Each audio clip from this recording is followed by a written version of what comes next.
ಅದು refined ಆಗಿರಬಾರ್ದು. Cold press ಹೋಗೋಣ. But ನೀನು ಎಲ್ಲಿದೆಯಾ ಅಂತ ನೋಡ್ಕೊಂಡು ತಿನ್ನು. ತುಂಬ ಜನ ಬೆಂಗಳೂರವ್ರು ಬರ್ತಾರೆ, ಸಾರ್ ನಾನು ಒರ್ಜಿನ್ ಕೊಕೊನಟ್ ಆಯಿಲ್ ಉಪಯೋಗಿಸ್ತೀನಿ ಸರ್ ಅಂತಾರೆ. ನಾನು ಹೇಳ್ತೀನಿ ನೀನು ಪಕ್ಕಾ ಪೇಷಂಟ್. ಯಾಕೆ ಅಂದರೆ ನೀವೇನು ಕೋಸ್ಟಲ್ ಏರಿಯಾದಲ್ಲಿ ಇಲ್ಲ.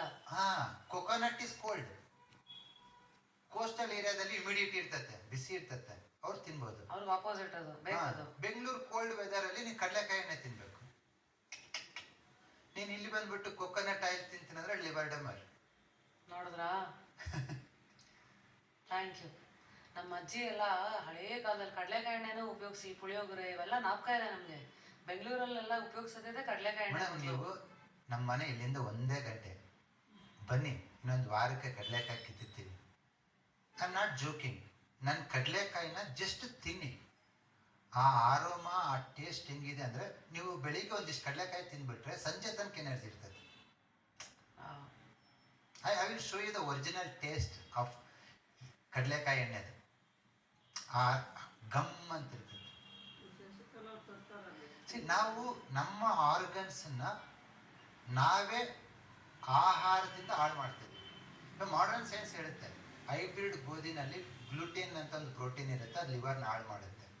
ನಾನು ಹೇಳ್ತಿರೋದಲ್ಲ, ಮಾಡರ್ನ್ ಸೈನ್ಸ್ ರಿಸರ್ಚ್ ಹೇಳ್ತಾ ಇದೆ. ನಾನು ಹೇಳ್ತಾ ಇದ್ದೀನಿ, ಹೈಬ್ರಿಡ್ ಗೋಧಿ ಯಾಕೆ ತಿಂತೀರಾ? ಜವೆ ಗೋಧಿ, ಸಾಂಬಾ ಗೋಧಿ, ಎರೆ ಗೋಧಿ ಅಂತ ಇದೆ. ಉತ್ತರ ಕರ್ನಾಟಕ, ಮಹಾರಾಷ್ಟ್ರ, ಮಧ್ಯಪ್ರದೇಶದಲ್ಲಿ ಬೆಳೀತಾರೆ. ನಿಮ್ಮ ಇದು ನವಣೆ ಇದ್ರ ಬಗ್ಗೆ ನಮ್ಮ ಅಭಿಪ್ರಾಯ ಏನು? ಮಿಲೆಟ್ಸು, ಸಜ್ಜೆ. ಒಂದು ಹೇಳ್ತೀನಿ ನೋಡಿ, ಎಲ್ಲ ದೇಶಿ ತಳಿ ಸೂಪರ್. ತುಂಬ ಜನಕ್ಕೆ ಏನಾಗ್ತಿದೆ ಗೊತ್ತಿ, ಇತ್ತೀಚಿನ ದಿನಗಳಲ್ಲಿ ನೀವು ನವಣೆ ಕೊರಲೆ ಊದ್ಲು ಸಾಮೆ ತಿನ್ಬೇಕಂತಾರೆ. ಅವ್ರು ತಿನ್ನೋಕ್ಕಾಗಲ್ಲ, ಬಿಡೋದು. ನಾನು ಹೇಳ್ತಿದ್ದೀನಿ, ಇವಾಗ ಆಂಧ್ರಾಗ ಹೋದ್ರೆ 3 ಹೊತ್ತು ಅನ್ನೇ ತಿಂತಾರೆ. ಅವ್ರೇನು ಚೆನ್ನಾಗಿಲ್ವಾ? 100 ವರ್ಷ ಬದುಕಿಲ್ವಾ? ನಾನು ಹೇಳ್ತಿರೋದು 3 ಹೊತ್ತು ಗೋಧಿನೇ ತಿನ್ನು, 3 ಹೊತ್ತು ಅನ್ನನೇ ತಿನ್ನು, 3 ಹೊತ್ತು ರಾಗಿನೇ ತಿನ್ನು, ಜೋಳನೇ ತಿನ್ನು. ಬಟ್ ಅದು ಹೈಬ್ರಿಡ್ ಇರಬಾರ್ದು. ಅರ್ಥ ಆಯ್ತು ಮೇಡಮ್. ಮಿಲೆಟ್ಸು ಹೈಬ್ರಿಡ್ ಆಗಿಲ್ಲ, ಅದಕ್ಕೂ ಅದು ಒಳ್ಳೆಯದು. ಹಂಗಂತ ಅಕ್ಕಿ ಕೆಟ್ಟದಂತಲ್ಲ, ಹೈಬ್ರಿಡ್ ಕೆಟ್ಟದು. ಇದಕ್ಕೆ ಎಷ್ಟು ಯೂಶಲಿ ಅಕ್ಕಿದೆಲ್ಲ ಬೆಲೆ? It varies based on the ತಳಿ ಮೇಡಮ್. ದೊಡ್ಡ ಬೈರನಲ್ಲಿ ರಕ್ತಸಾಲಿ ಅಂತ ಬರುತ್ತೆ, ಅದು ತುಂಬ ಕಡಿಮೆ, 20-25 ಚೀಲ ಬರುತ್ತೆ. ಅದು ಆಬ್ವಿಯಸ್ಲಿ 120-130 ರೂಪಾಯಿ ಆಗುತ್ತೆ. Demand supply. ಸಪ್ಲೈ ಅಂತಲ್ಲ, ಇಳುವರಿ. ಅದೇ ಹಾಂ, ಅಂದ್ರೆ ನೀವು ಎಷ್ಟು ಬೆಳಿತೀರೋ ಅದಕ್ಕೆ ತಕ್ಕಂತೆ ತುಂಬಾ ಹೆಚ್ಚಿದ್ರೆ ಅದಕ್ಕೆ. ಇವಾಗ ಹೈಬ್ರಿಡ್ ಅಕ್ಕಿ ಬೆಳೆದ್ರೆ 1 ಎಕರೆಗೆ 50 ಚೀಲ 60 ಚೀಲ ಬೆಳೀತದೆ. 1 ಎಕರೆಗೆ. ದೇಶಿ ತಳಿ ಆದ್ರೆ 30 ಚೀಲ 35 ಚೀಲ 25 ಚೀಲ ಬೆಳೀತದೆ. ಇಳುವರಿ ಕಮ್ಮಿ ಆಯ್ತು ಅಂದಮೇಲೆ ನೀನು ನಾರ್ಮಲ್ ಮಾರ್ಕೆಟಲ್ಲಿ 60-70 ರೂಪಾಯಿಗೆ ಹೈಬ್ರಿಡ್ ಸೋನಾ ಮುಸುರಿ ಸಿಗ್ತದೆ. ಅದೇ ರೇಟ್ ನಾನು ನಿನಗೆ ಕೊಡ್ತೀನಿ ಅಂದರೆ ಅವನು ಹೇಳ್ತಾನೆ, ರೈತ ಇದು ಎಕರೆ 30 ಚೀಲ ಬೆಳೀತೈತೆ, ಇದನ್ನ ನಾನಾಗಿ ಬೆಳೀಲಿ, ಒಂದೇ ರೇಟ್ ಕೊಟ್ಟರೆ. ಅದು 50-60 ಚೀಲ ಬೆಳೀತೈತೆ ಹೈಬ್ರಿಡ್, ಅದನ್ನೇ ಬೆಳಿತೀನಿ. ಹೈಬ್ರಿಡ್ ಬೆಳೆಯೋರು ಹೆಂಗೆ ಬೆಳೀತಾರೆ ಗೊತ್ತಾ? ನಾನು ಹೇಳ್ತೀನಿ, ನಾನು ತುಂಗಭದ್ರಾ ಅಚ್ಚುಕಟ್ಟು ನಮ್ಮೂರು ಇರೋದು. ತುಂಗಭದ್ರಾ ಡ್ಯಾಮ್ ಮುಂದ್ಗಡೆನೆ ನಮ್ಮೂರು, ಹಂಪಿ ಹತ್ರ.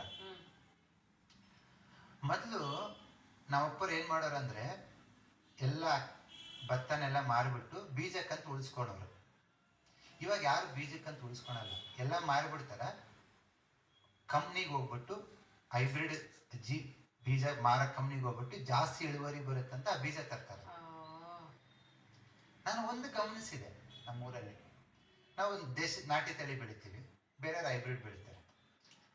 ಕೊಯ್ಲು ಮಾಡಿ ಆದಮೇಲೆ ಒಂದು 10 ದಿವಸ 15 ದಿವಸ ಆದಮೇಲೆ ಭತ್ತ ಉದುರಿರುತ್ತಲ್ಲ, ನಮ್ದೆಲ್ಲ ಮೊಳಕೆ ಬಂದಿರ್ತೈತೆ, ಹಚ್ಚಗಾಗಿರ್ತೈತೆ. ಹೈಬ್ರಿಡ್ ಬೀಜ ಮೊಳಕೆ ಬರಲ್ಲ.